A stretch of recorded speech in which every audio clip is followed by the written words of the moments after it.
Hello friends, നമ്മൾ active voice എന്നും passive voice എന്നൊക്കെ കേട്ടിട്ടുണ്ട് അല്ലേ?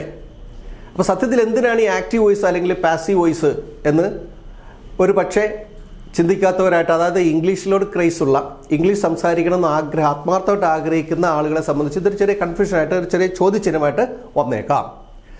സത്യത്തിൽ നമ്മൾ സ്കൂളിലും കോളേജിലൊക്കെ പഠിക്കുന്ന മെജോറിറ്റി കൂടുതൽ പഠിക്കുന്നത് ആക്റ്റീവ് വോയിസ് ആണ്. അതായത് സബ്ജക്റ്റ് ആദ്യം ഉപയോഗിക്കും. രാമ കിൽഡ് രാവണ എന്നുള്ള രീതിയിൽ നമ്മൾ സബ്ജക്റ്റിനെ ആദ്യം ഉപയോഗിക്കുന്നു.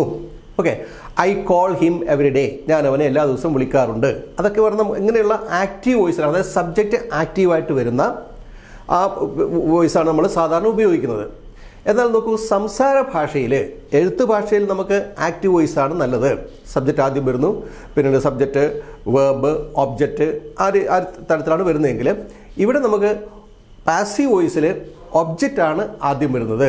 ഇപ്പോൾ ഐ കോൾ ഹിം, ഞാൻ അവനെ വിളിക്കാറുണ്ടെന്നാണ്. I call him. അപ്പോൾ ഐ കോൾ ഹിം, ഞാൻ എന്ന സബ്ജക്റ്റ് ആദ്യം വരുന്നു, കോൾ എന്ന വെർബ് പിന്നെ വരുന്നു, ദെൻ പിന്നീട് വരുന്നു ഒബ്ജക്റ്റ് ഹിം എന്നുള്ളത്.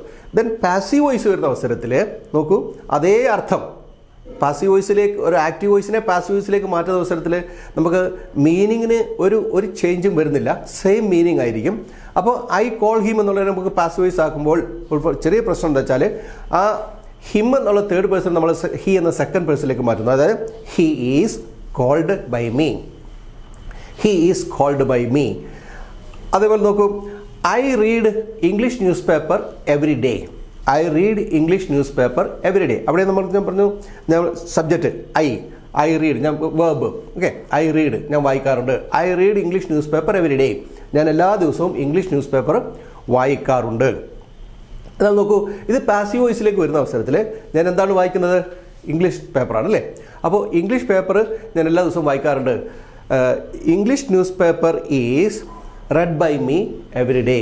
The English newspaper is read by me every day എന്നാണ് പറയുന്നത്. ഇനി എന്തിനാണിത്? അങ്ങനെയാണെങ്കിൽ നമുക്ക് സബ്ജക്റ്റ്, വേർബ്, ഒബ്ജക്റ്റ് ഇതെല്ലാം സംഭവം ഉണ്ടെങ്കിൽ can we use the active voice itself, because that is easy as far as an Indian is concerned അല്ലേ? നമ്മളെ സംബന്ധിച്ച് ആക്റ്റീവ് വോയിസ് ആണ് എളുപ്പം. പക്ഷേ ചില സന്ദർഭങ്ങളിൽ നമുക്ക് ആക്റ്റീവ് വോയിസ് പറയാൻ പറ്റില്ല. പാസീവ് വോയിസിൽ മാത്രം ചില കാര്യങ്ങൾ പ്രകടിപ്പിക്കേണ്ടി വരും. അതായത് എന്നെ വീട്ടിൽ വിളിക്കുന്നത് ഉണ്ണി എന്നാണ്, എന്നെ വീട്ടിൽ വിളിക്കുന്നത് ഉണ്ണി എന്നാണ്. അത് നമുക്ക് അവിടെ സബ്ജക്റ്റില്ല, ആരാണ് വിളിക്കുന്നത്, മൈ ഫാമിലി മെമ്പേഴ്സ് അല്ലെങ്കിൽ മൈ ഫ്രണ്ട്സ്, ദേ എന്നുള്ള സബ്ജക്റ്റൊന്നും നമ്മൾ ഉപയോഗിക്കുന്നില്ല. നമ്മളിങ്ങനെ പറയുക, എന്നെ വിളിക്കുന്നത് ഉണ്ണി എന്നാണ്. I am called Unni at home, I am called Unni at home. അവളെ വീട്ടിൽ വിളിക്കുന്നത് മോളു എന്നാണ്, അവളെ വിളിക്കുന്നത് മോളു എന്നാണ്, അവൾ വിളിക്കപ്പെടുന്നത് മോളു എന്നാണ്. She is called Molu at home, she is called Molu. Okay, അപ്പോൾ അങ്ങനെ അത്തരം സന്ദർഭം, അതായത് നമുക്ക് എല്ലാ ടെൻസിലും, അതായത് പ്രസൻറ്റ്, പെർഫെക്റ്റ് കണ്ടിന്യൂസ് ടെൻസ് അല്ലാത്ത എല്ലാ ടെൻസിലും നമുക്ക് ഈ പാസീവ് വോയിസ് ആപ്ലിക്കബിൾ ആണ്. അതിൻ്റെ വിശദമായ ഓരോ ടെൻസിനെ സംബന്ധിച്ച് ഓരോന്നിനെ കുറിച്ചുള്ള വിശദമായ വീഡിയോകൾ നമ്മൾ തുടർന്ന് വരുന്ന വീഡിയോസിൽ ഇടുന്നുണ്ടാവും, ക്ലാസ്സുകൾ ഇടുന്നുണ്ടാവും. അപ്പോൾ തീർച്ചയായിട്ടും നിങ്ങൾ ഈ ചാനൽ സബ്സ്ക്രൈബ് ചെയ്തുകൊണ്ട് നമുക്ക് ഇതിൽ തുടരുക. വീണ്ടും കാണാം. ബൈ. Anglo Academy.